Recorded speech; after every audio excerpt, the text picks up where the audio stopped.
Hello, everyone. Welcome today. Thanks for coming to Kentucky SPIN presents Understanding and Handling Stress in partnership with EFMP Family Support, Fort Knox Exceptional Family Member Program. And at this time, I'm going to pass it over to Marla Harris to introduce herself and share a little bit about the programs that they offer. Hello, thank you for having me, KYSPIN folks. I appreciate you guys always being so accommodating to us and letting us partner with you all for classes and lunch and learns. Like Amber said, I'm the EFMP coordinator, which stands for the Exceptional Family Member Program. And we work with families with all kinds of disabilities, medical, developmental, physical. So we have a large population of different disabilities that we do provide resources and information for. We also provide a respite care program for our families. Something new that the Army has just done is we have hired contract systems navigators for our EFMP families, which they are going to be providing more intensive case management services that I can provide for our families, because it was just me before, and now we have 2 more people to help me out. So we are very glad to have them on board. They're going to be doing in-home stuff with the families, as well as groups and workshops themselves. So we're excited to have them on board. And again, thank you guys for having us today, and we really appreciate it. Thanks. Thanks, Marla. We're super excited you're able to join us today. I guess I should go ahead and introduce myself. I'm Amber Ham. I am the Training and Outreach Coordinator with Kentucky SPIN. And we will go to the next slide here. So today's speaker will actually be Kelly Smith. She is our Assistant Director. She is a mother and advocate, 7+ years professional experience, 26+ years personal experience, and she is out of the Madison County area. A little bit about Kentucky SPIN, Kentucky Special Parent Involvement Network. We are the Parent Training and Information, or PTI Center, the one and only actually for the state of Kentucky. We are funded by the U.S. Department of Education under IDEA since 1988, when Kentucky first received a PTI. Kentucky SPIN Parent Center provides training, information, and support for children and youth with all types of disabilities, birth through 26 years old and beyond, their parents, families, and professionals. At Kentucky SPIN, we do not require a diagnosis. If you need support and call in, we will never turn anyone away. It's easier to tell you what we do not do as opposed to what we do, because there's so much that we do to support families. However, we do not act as attorneys, and we are not advocates, and we do not attend IEP meetings as personal advocates. With that being said, our goal and objective is to empower families to effectively advocate for themselves and their children. We provide that peer-to-peer support model to help families access needed information and resources, and we're always here to lend a listening ear. And at this time, I'm going to pass it over to Kelly Smith.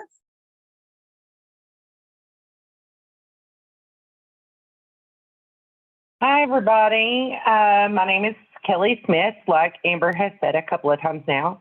I am the Assistant Director at Kentucky SPIN, and as the slide said, I have been with Kentucky SPIN for over 7 years. My 8th year anniversary is coming up very soon. I am the mother to an individual who has sustained 3 brain injuries over the course of his life. I'm originally from Leslie County in Eastern Kentucky, will always be my home. I currently reside and have resided in the Central Kentucky area for 23 years now. And we left Leslie County really just in pursuit of a better life and resources for my son. So, you know, in the early 2000s, there was even less than there is now. And it was really, really hard to find the support that we needed. And it was also really hard for me to advocate for him effectively, because I did not know anything about special education. I didn't know anything about disabilities. As far as I knew at that time, I didn't even know anyone who had a disability. Now I realize now that many people have disabilities. They're undiagnosed, or, you know, maybe culturally you just don't talk about those things. But it was really, really difficult for us. And so when we moved to Central Kentucky, I had some wonderful individuals take me under their wing and kind of teach me. And I so much love the work that we do at KYSPIN. And so if you are not familiar with us, I highly recommend getting involved with us in any way that you can. I didn't know about KYSPIN until my son had already graduated high school. And I feel with my whole heart that had I known about KYSPIN and been able to access the resources that KYSPIN has and the training that KYSPIN can provide, his story would be different than it is today. But today we're focusing on understanding and handling stress. So we're going to talk about what stress is and the physical impacts of stress. We're going to recognize personal reactions to stressful situations, recognize the impact that negative stress has on health, recognize stress reactions in our children, and identify stress reducers for adults and children. So this is a pretty interactive presentation. So we ask that you please utilize the chat box. And if you have any questions, there's also a question and answers box that you can type anything in, and we will break for us to address those questions as they come in. So this is all from the Nurturing Parenting programs, and it is a set of evidence-based curricula for prevention, intervention, and treatment of child abuse and neglect. It comes in 25 variations. The program itself uses strengths-based, research-derived approach to meeting the needs of a variety of audiences. The lessons learned in Nurturing Parenting programs are delivered through group classes or home visits. And those really, they just promote strategies and techniques for parents and children to develop and increase positive self-concept, self-esteem, and self-worth, empathy and emotional regulation, the use of nonviolent discipline, awareness of self, beliefs, family cultural practices, and appropriate family roles, a healthy sense of empowerment, and positive interactions among the whole family. So if you are in Kentucky at all, you may have heard about the Kentucky Strengthening Families, or you may have heard the words protective factors. So how Nurturing Parenting programs link to Kentucky Strengthening Families and the protective factors framework is that these strengths-based concepts to help families replace negative patterns with new positive nurturing patterns. The philosophy and approach of nurturing parenting align well with the Strengthening Families mission and those protective factors. Parental resilience specifically. Nurturing parenting programs build resilience by helping parents develop positive self-concept and respond with empathy to their children as well as to themselves. Anger management, stress management, and emotional regulation are all emphasized. In addition, parents are encouraged in each lesson to consider the impact of their own childhood experiences on their current thoughts and behaviors. And then social connections. We're going through the different protective factors here. Social connections through group-based sessions that are often tailored to families in a specific cultural group or geographic area, and by encouraging parents to involve other family members and significant others in home-based learning services, nurturing parenting really promotes the development and strengthening of social connections. We recognize that the bond between a parent and maybe a facilitator like myself also is going to serve as a model to what healthy, collaborative, nurturing relationships should look like. The knowledge of parenting and child development. So building knowledge of parenting and child development is the primary focus of nurturing parenting programs. The parenting content emphasizes the importance of cooperative, again, empathetic relationships with children and discipline with dignity. Programs structured around the age of how the child allows for the delivery of relevant information on brain development, ages and stages, and other child and youth development topics. Again, the goal is to develop appropriate expectations among parents. And then finally, concrete support in time of need. Nurturing parenting uses a wraparound approach to ensure that families are getting the support that they need, particularly if they are referred to the nurturing program by social services. So stress. What is stress? Stress is an imbalance between the demands present in our lives and the resources that we have available to cope with these demands. So here's our first point of interaction. So if you look at this image, and we clearly do not have nuts and bolts and springs, but it may feel that way. So in the chat box, would you be willing to give an example of how stress affects you? So when I'm feeling stressed, it shows up as blank in my blank. So I can say when I am feeling stressed, it shows up as tension in my shoulders. Or I can say when I'm stressed, it shows up as hair loss. Would anybody be willing to put in the chat for just a moment how stress affects you? And I'm going to rely on Amber to read any comments that come in the chat. So it looks like we have sickness in my body. Someone else said when I'm feeling stressed, it shows up as tension in my neck and head. Relentlessness in my whole body. Sure. So we obviously understand, and those are great answers and great responses. Are there more coming in, Amber? Yes, anxiety in my behavior may show up like frustration or short temper with my family.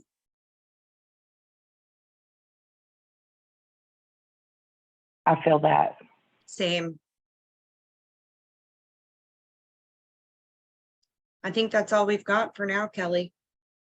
All right. Thank you all so much for participating. I really appreciate it. So now let's talk about one thing, just focus on one thing that is creating stress for you in your life currently. You can add that to the chat box. It doesn't need to be one word, just one situation. I can say one thing that is creating stress for me in my life currently is trying to help my adult son live independently with support. I talk a lot about my son, and so I won't take up too much time, but helping our children with disabilities and giving them the support that they need can absolutely be incredibly stressful. Amber, has anyone participated in the chat? Yes. So I'm going to even share mine first. It's life, right? Because life happens and life is uncontrollable. So that's definitely a stressor for me. I love life, but life can be exhausting sometimes too. Looks like we have being a parent, working full time, trying to go to school, not having enough time, and balancing taking care of family needs and work life, balancing school, work, and practicum hours. Wow. Well, thank you all again for participating. Our lives, just like you said, Amber, life does happen. We have so much going on, and then in addition to that, I would say the majority of us are parents of or family members of someone with a disability, and that can make for an incredible amount of stress. So we're going to keep going, and we're going to talk about, all the different ways that stress affects us. So maybe we can learn to overcome some of that. I do want to share one more, Kelly, because I think it's very important. Sure. Someone said military deployments. Oh, gosh. Oh, Finances too was listed. and finances. Absolutely. Absolutely. Well, thank you all again. I so appreciate it. And I'm sorry I've got a runny nose. I'm sorry you're having to watch me, but I appreciate so much you sharing and being transparent with those things. Those things are so hard to talk about. So what comes to mind when you think of stress? When I think of stress, and again, utilize the chat, when I think of stress, I just think of absolute exhaustion. And I also think of anger, because someone had mentioned, how maybe they're short with their family, or they have behaviors that come across towards their family when they're stressed out. And I feel that in a very big way, because my family will absolutely take the brunt of my stress. And we're not saying that that's right or wrong. We're just saying it is what it is. That's what happens. So is there anyone who has posted anything in the chat, Amber? Not yet, but I would share an example myself. And I say what comes to mind is just like a crippling quiet experience, just not being able to function appropriately at all. We have anxiety, depression, shutting down. And those aren't small things. Those are all huge things. Overwhelming. I know my child. Absolutely. Absolutely. I know my daughter, you talk about getting quiet. That's when I know to worry about her. Her norm when she's stressed out is to be loud and be vocal. But it's when she becomes quiet and withdrawn that I get so concerned about her. So thank you all so much for sharing. So stress is a physical reaction based on our primitive response to fight or flight. It is a physiological response to change in our lives, often related to a sense of loss of control. Stress is also a normal part of everyday life. So stress is the emotional response to the demands of life across the board. There is no way to live without stress, but we can reduce its negative influence in our life. So we really have to address that we all have it. We all have varying degrees of it. It all comes across different ways. So we really just need to understand how we can deal with the negative influences that stress has. Kelly, there was a comment posted that I think was imperative. It says, I think we have become too good at hiding our feelings from others. And that is so true. I agree with that 100%. And we shouldn't be expected to hide, right? When we're not okay, we're not okay. And it's okay to not be okay. That's one of my favorite songs that has that statement in it. And it's called It's Okay. And the whole song just reiterates it's okay to not be okay, because sometimes we're not. And that really is okay. And we shouldn't have to hide and we shouldn't have to wear masks. So this slide includes both adults and children. Would anybody be willing to post in the chat what you think is happening here? Like, you see 4 people in this slide, and it looks like 4 people are kind of reacting 4 different ways. Would you guys kind of just look at that picture and tell me what you think might be happening here?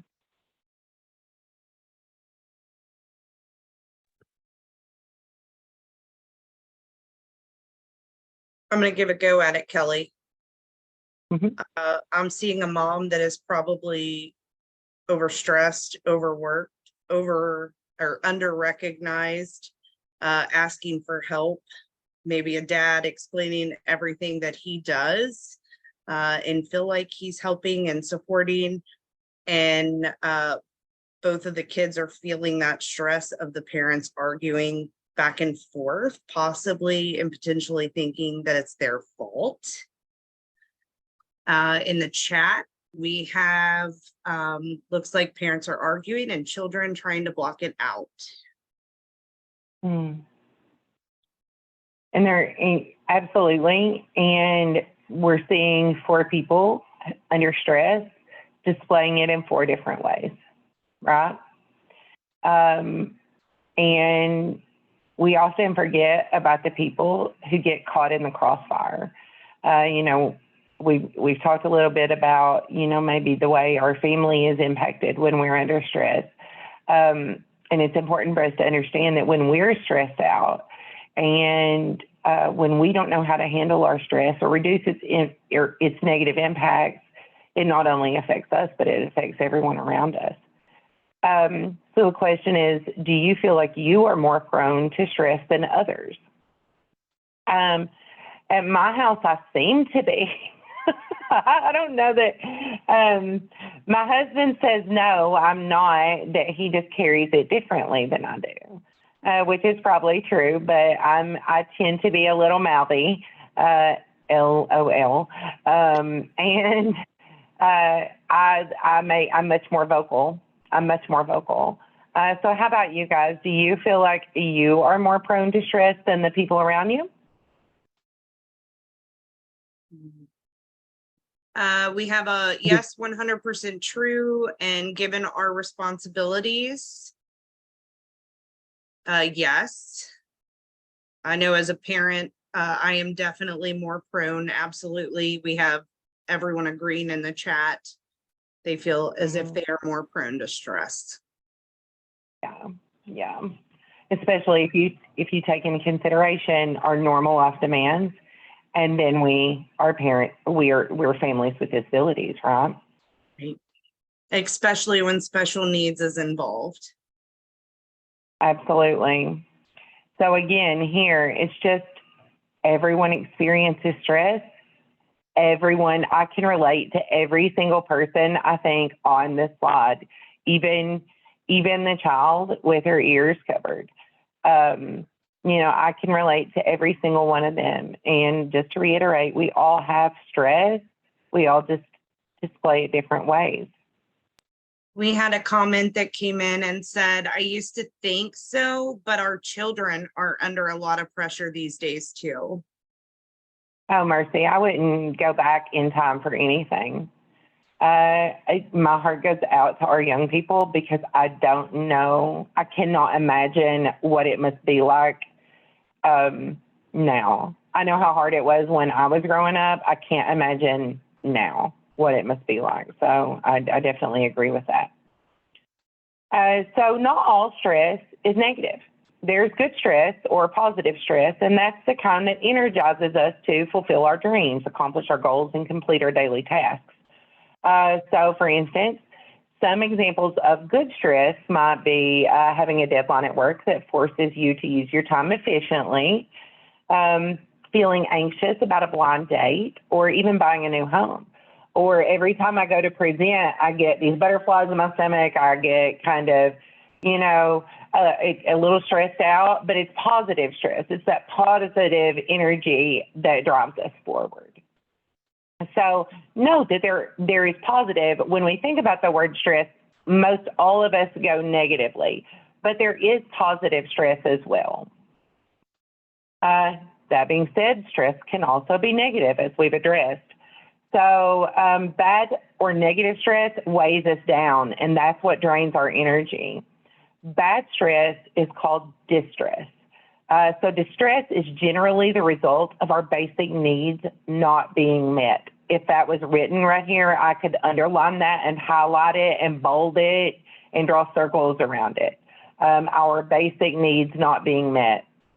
Some examples of distress that you may encounter in life are waiting on lab results, if you've got a health scare, financial strain, child behavior, or maybe even the concern that you aren't doing enough, and I'm going to add that you're doing the best you can and you feel like you're not doing enough. So those are all types of negative stress or distress. And food insecurities was one that was posted in the chat. Oh, absolutely. And that is a huge one that we are seeing everywhere right now is food insecurity. So thank you for acknowledging that. And so here's some time, we talked about when I was talking about nurturing parenting and kind of the things that go along with nurturing parenting. Self-reflection is a big part of that. And so one of the things that we have to realize is that everyone has a role in creating their own stress. The interpretation that we give any situation has much more of an influence on our stress level than the actual situation itself. So we talked about, are you more stress prone? Are you more prone to stress than anyone else or the people around you? So do you have a stress prone personality? Do you operate at a more urgent pace than other people? Do you demonstrate high levels of impatience when you want something? Do you want it done right then? Do you want it done, your way or the highway? I tell my husband all the time, that's why we could never work together, because he's got to have everything just so. Are you competitive? Or are you easily upset? And do you associate your self-worth with achievement? I am notorious for thinking that I can't have a day of rest. That if I have a day of rest where I'm not accomplishing things, I will make this statement: I'm not worth a dime today. I ain't done a thing today. I am completely useless today. And those are all untrue statements. They're all untrue statements, but I absolutely will associate my self-worth with what I can achieve. Would anybody else say that you have a stress-prone personality? So someone actually commented and said, I always say you cannot control what other people do or say, but you can control your reactions to them. And 100%. I know every morning when I am telling my 11-year-old goodbye and telling him to have a great day at school, I say, your day is going to start with who? And he points to himself and he says, Harlan. So he knows, if he wants to start off on the right foot, he goes in with a positive attitude. But if he wants to start off on a negative foot, he's going to choose to have that negative behavior. Also in the chat, it says, I don't know what to do with myself if I'm not doing things and helping others. Absolutely. Absolutely. So now we're going to look at how stress affects our entire body. So stress affects the entire body, and one may physically experience headaches, frequent infections, taut muscles, muscular twitches. Everyone I work with can tell you about my eye twitch, fatigue, skin irritations, breathlessness. The effect of stress on the mind may cause worrying, muddled thinking, impaired judgment, nightmares, indecisiveness. Lord, everybody that I work with can also tell you I'm like a squirrel in the street trying to make decisions.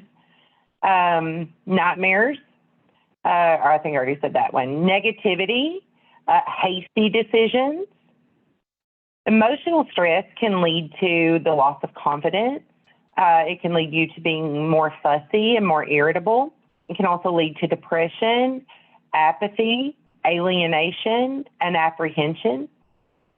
And behaviors related to stress could be that maybe you're accident prone. You have a loss of appetite or a loss of sex drive. You may drink more. You may have insomnia. You may be restless, or you may smoke more. And it's important to know that this is not an exhaustive list. These are just very common signs and symptoms. And I don't know if when we first talked about how stress affects us, I don't know if there's anything that wasn't included on this list. So these things are very common, but stress can affect the body in many other ways. And Kelly, we had a comment roll in that says it feels selfish to take time for ourselves. It absolutely does. I agree with that. And it shouldn't. It shouldn't. It's necessary. We can't fill someone's cup if our cup is empty. If you are familiar with that, if our bucket's dry, we cannot give to anybody else. We cannot give what we do not have. And if we're not filling our bucket, if we're not feeding ourselves and taking care of our own selves, how could we possibly take care of the individuals that we're charged with taking care of?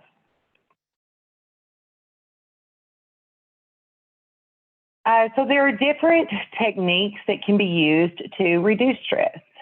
So some of these approaches would include exercise, getting up earlier. I laugh at that because I'm, in a highly stressful, lifestyle, and I barely sleep. So again, these are not for everybody. So prepare the morning before, prepare for the morning, the evening before. Be prepared to wait. This specifically speaks volumes to me because I am juggling 1,000 different things. I'm usually rushed. I'm usually in a hurry. And what happens when you're in a hurry, you can guarantee you're going to have to wait, or that's how it works in my life. And then, so what do we need to do when we can expect that we're going to have to wait? Or if we think we're not going to have to wait, but that might come up, because how many people do you hear blaring on their horn if there's a traffic jam? How many people have, driven like crazy up a median to get around a car that is turning and there's oncoming traffic? Being prepared to wait. So that may look like keeping a book in your purse, your backpack, or even in your car, or whatever it is that you like to do. Lots of us will scroll on our phones. Something that I have utilized for pickup time at school, on the days I have to pick up my granddaughter, those are the days that I make my grocery list. So just finding something to keep you busy that can maybe take some of that tension off of having to wait. Breathing exercises, the deep breathing, the belly breathing they call it, where you feel your diaphragm. I know if you're working with children, they say smell the flowers and blow out the candles. Breathing techniques, they work for some, others they don't. Get a massage if you can. Some mental approaches are planning ahead. Counting gifts are your blessing. Their blessings. There was a book that was on the New York Times bestseller list for I don't even know how many years, called 1,000 Gifts. And it's all about counting the gifts in your life and how gifts are may not always initially be perceived as a gift. stop negative self-talk. Quit telling ourselves that, you're useless if you don't get anything done today or not worth a dime, because you are. Visualize your success and focus on understanding rather than being understood. And that's a hard one, I think, as well, is focusing on understanding rather than to be understood. Some social strategies are saying no to extra projects, activities, and invitations that you do not have the time or energy for. I can say, and hopefully she never sees this, but I was at a party for my mother-in-law's birthday over the weekend, and I felt bad because she didn't want the party to end. She's a widow, so she lives alone, and she was just so happy to have everyone together, and it was a great time. But it got later, and she lives quite a distance away, and it got later, and the next thing I know, we have the 5-year-old out till almost 10 o'clock at night when she had school the next day. So it was a very poor decision, and you can guarantee that was on Sunday. You can guarantee on Monday morning it was a nightmare getting ready for school. I knew I didn't have the time or energy to stay out as late as I did, and I didn't do what I knew was the best thing for me to do. I stayed. How many times do we, tell somebody, yeah, we'll go out, yeah, we'll do this, and then you cancel last minute when you never should have accepted in the first place because you knew you didn't have time. I know there's a meme on Facebook that talks about, I don't want to go, I just want to be invited. Right. we know ahead of time I that totally we're not feel called out at this point, Kelly.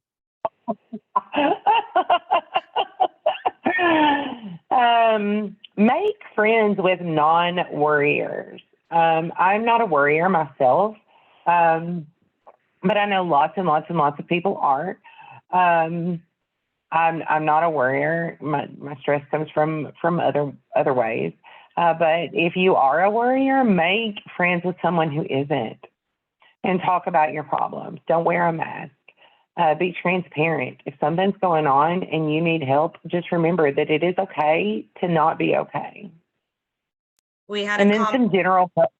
I'm Sure. sorry, I Yes, didn't mean please. to interrupt you. It says, I worry for all of us, and I feel that statement in my soul. Thank goodness we have you, Kelly. Oh, well, thank you. And I definitely have some warriors in my life, and I hope that that I can calm them down when they're just at the edge of their cliff. So when we some general practices are schedule a realistic day.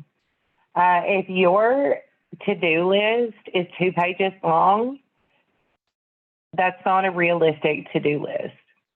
Now, you might say it's a running to-do list. But when you're planning your day, make it realistic and learn to live one day at a time. We all know that we're not promised another breath. We're not promised another day. Live today. Live today. Avoid people and places that do not fit your personal needs or desires. It is okay to say no. It is okay to say, you know what, I'm going to pass this time, but thank you. And then do one thing at a time. Amber Ham is gifted at multitasking. I am very anti-multitasking, probably because I can't do it.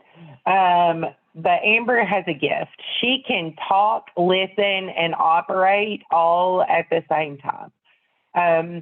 Many of us cannot do that. So it is okay to focus on one thing at a time.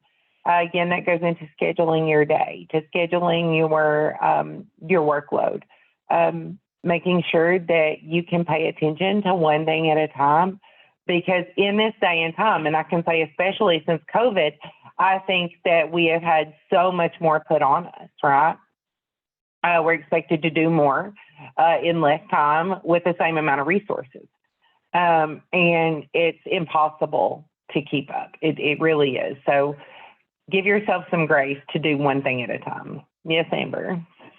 We had a comment come in that said, I read in a book that, or I read in a book, I'm sorry, that if it takes less than a minute to do, go ahead and do it when you see it. That will reduce your stress having to do it later when it all piles up. I agree with that. I don't know where you read it, but I agree with that 100%. And I feel that, like I feel that in my soul, because if I am, let's say, just walking through my kitchen, and I'll use this morning as an example. Just this morning, I'm walking into the kitchen and I see a new toothbrush that my granddaughter got laying on the kitchen counter. My first instinct was to leave it. That was my first thing, is I'll get to it later. And then I stopped myself and I turned right back around and I picked up the toothbrush and I took it to my bathroom. So I won't have to worry about it later. There are, and my day is personally filled with 1,000 things like that, rather than putting it off when it's going to become like my junk drawer of thoughts. I'm assuming everyone has a junk drawer like me. I have about 100 of them, but they are a mess. They're an absolute mess. And that's how I feel like my brain is sometimes. So I'm fully on board. If it's something you can do quick and knock it out of your way, knock it out and be done.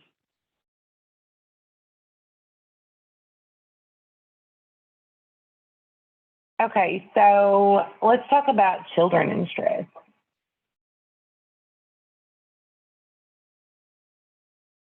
Children experience stress in many of the same ways that we do.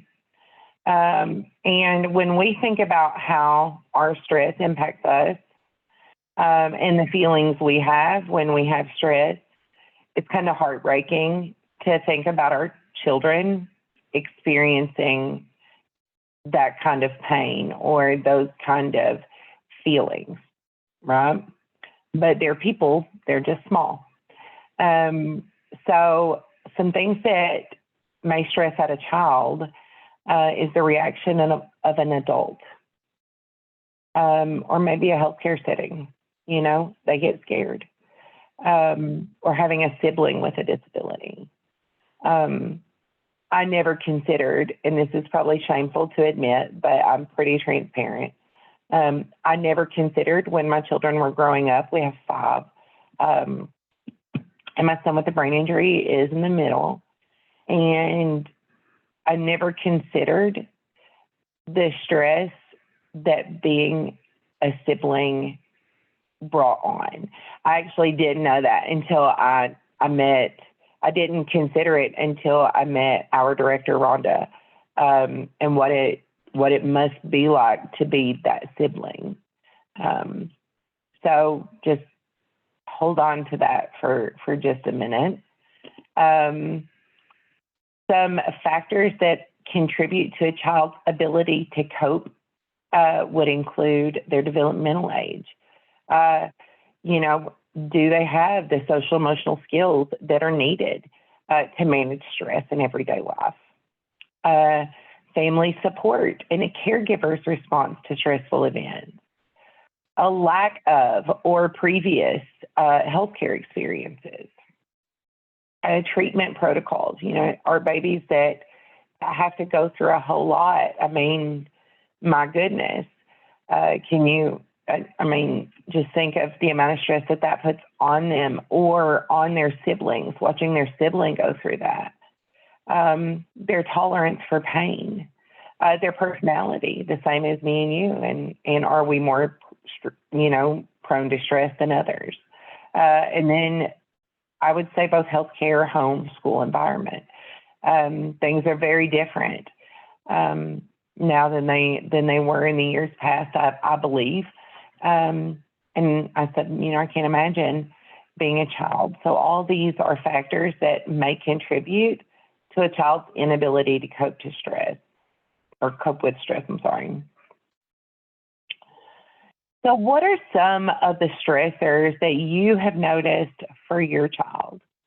So some examples might be, missing school stresses them out, or going to school stresses them out, maybe being picked on at school, or taking medication, having procedures, losing their hair, hearing their parents argue, different sensory stimuli.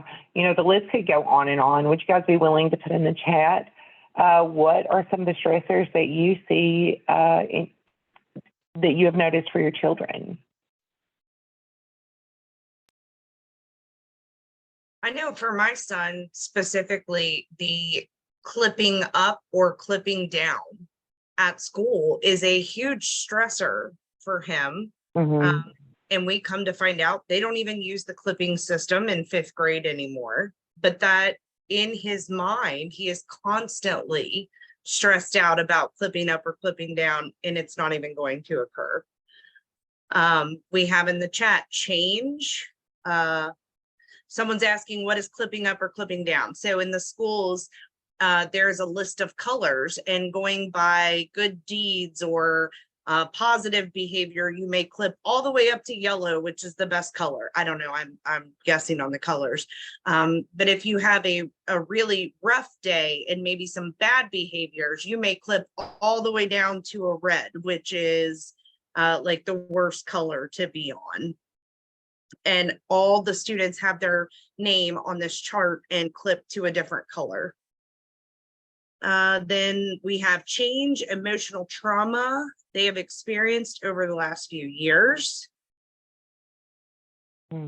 Not being able to find the language to identify emotional changes. Loss of loved ones.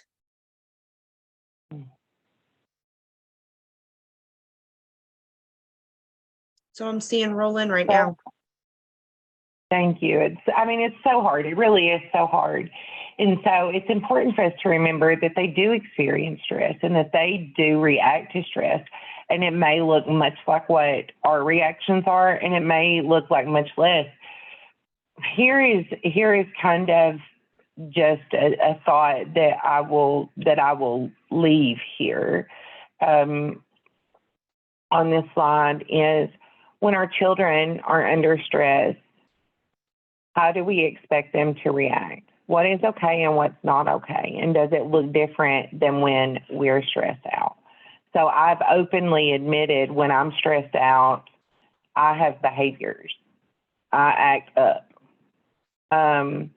But would I have allowed my children to act up? Or what would be the difference? Do I hold them to a different standard than what I hold myself to? And so I'm just going to kind of leave that for some self-reflection if anybody is like me and maybe needs that self-reflection. So there are 2 components to reducing stress when we're talking about helping children cope. The first one, eliminate stressors. And number 2, learning how to self-regulate and change perception of stressors. Helping children cope with stressful situations in productive ways provides them with the confidence that they need to overcome obstacles and exercise their personal power and independence successfully. So how do you calm yourself? Would anybody for just a moment be willing to say, when you're stressed out, how do you calm down? Anyone? I struggle. I struggle to calm down. I do deep breathing. I do deep breathing a lot, and that does help me. Sometimes I walk away, and sometimes I explode. So is anything coming in the chat, Amber? Yes, actually quite a few. So Mhm. we have taking a walk, listening to music, exercise, force myself to stop, focus on the moment. I struggle with that, pace. And if you're Amber Ham, you're going to go to a private room and probably scream a lot of expletives and then go back around people and be okay again. Someone said Thank- eat.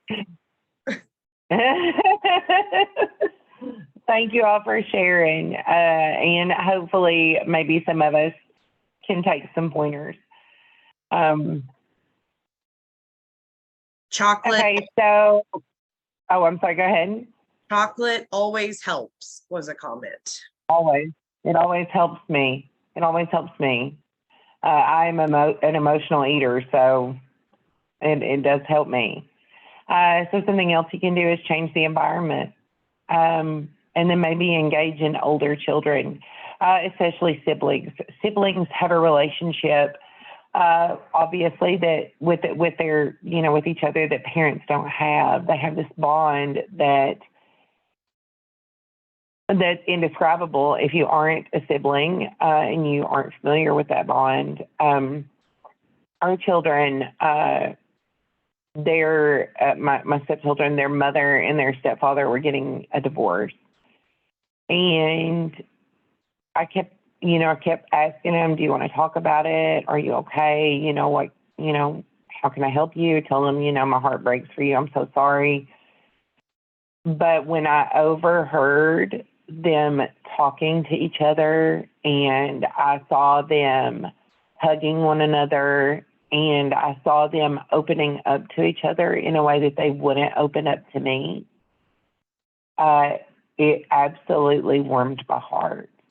So we have to recognize that we may not be able to fix all the problems, but maybe helping a sibling or an aunt or another parent or a family friend, engage may be necessary.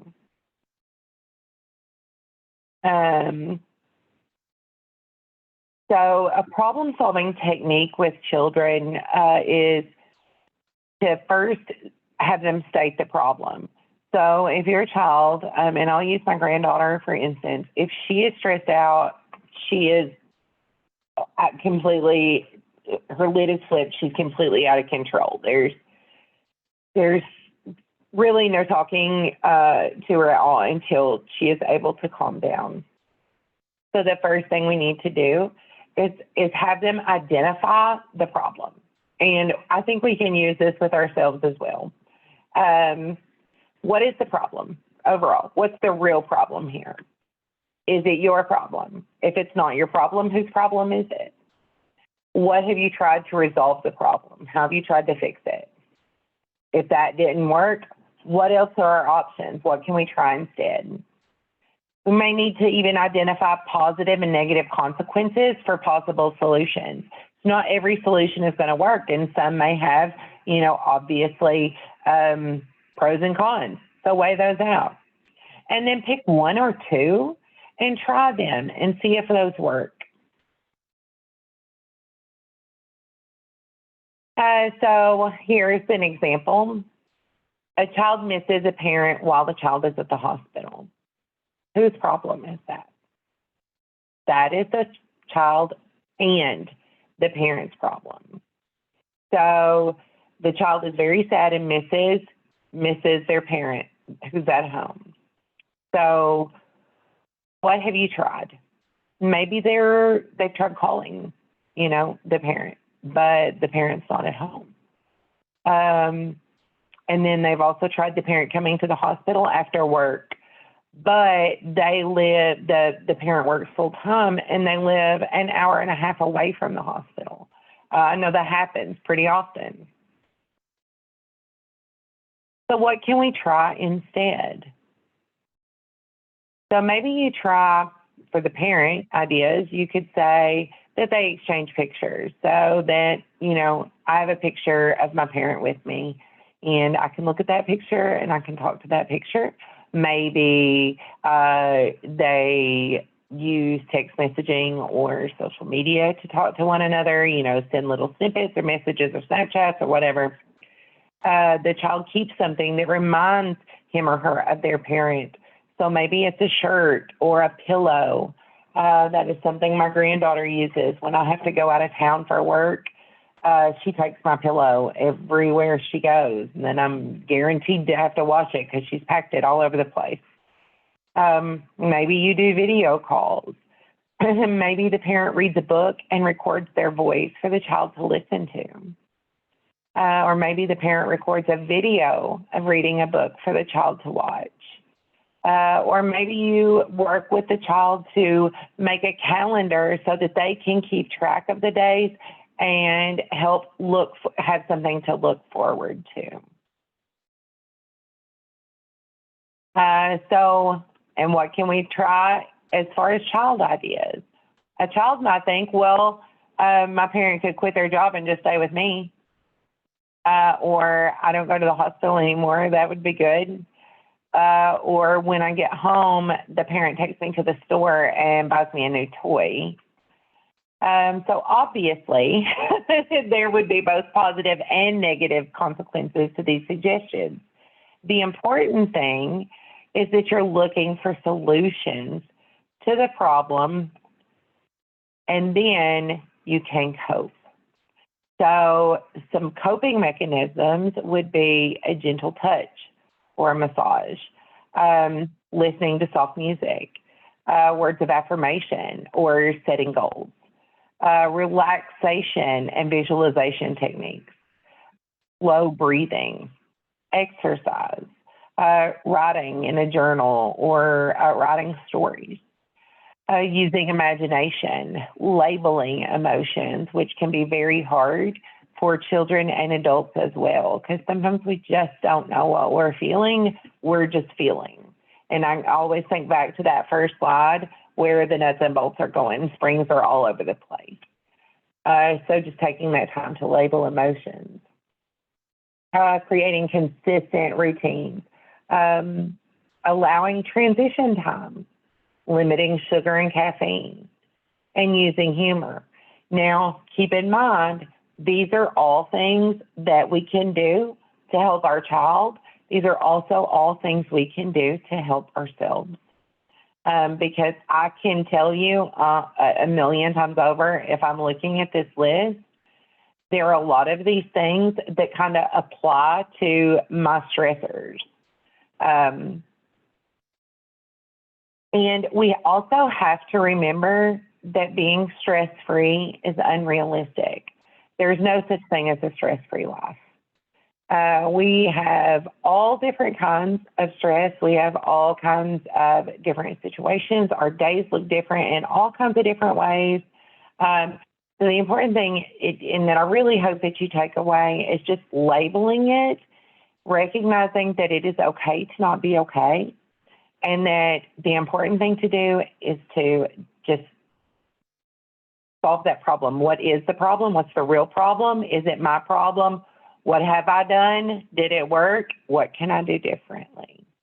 And so I thank you so much for your interaction today. I appreciate it so much. And I'm going to hand things back off to Amber as she closes us out. Well, I'm a little heartbroken now, Kelly, that I can't anticipate a stress-free life. So I am definitely going to have to do some self-reflection moving forward. I hope that you all enjoyed this presentation as much as I did. Wonderful job, Kelly. We appreciate you, as well as Marla being here today. I do want to share just a little bit of our upcoming events that are extremely beneficial. So we have our next Lunch and Learn will be over the home and community-based waivers. That is November 14th at 12 o'clock Eastern Standard Time. We do have some Transition Tuesdays coming up each month. The next one is October 24th at 9:30 a.m. Eastern Standard Time. Our parent/caregiver support group is always the third Wednesday of the month. The next one coming up is November 20th. We do a repeat of that because we understand some families are busy with work during the day. So we offered that at 10 a.m. Eastern Standard Time or 6 p.m. Eastern Standard Time. And our topic will be IEP, a closer look, going with the parental resilience as our nurturing parent protective factor for that cafe. Also, Rhonda has put in the chat our Bridging the Gap updated registration and flyers. We are going to be in several different locations in person for this in-depth special education process, IEP 504, individualized health plan trainings. So please check that out and see when we will be closest to your area. We are also offering that as a virtual offer option too in November. And if you wouldn't mind, please take a moment and fill our evaluation out for today. There's a QR code as well as a link. We value your opinion and thoughts and want to make sure that we're reaching each and every one of you with topics that are much needed in your life. So please let us know any thoughts that you have on that. Once again, we're so glad you joined us today. We look forward to seeing you all next time. Have a great day, everyone.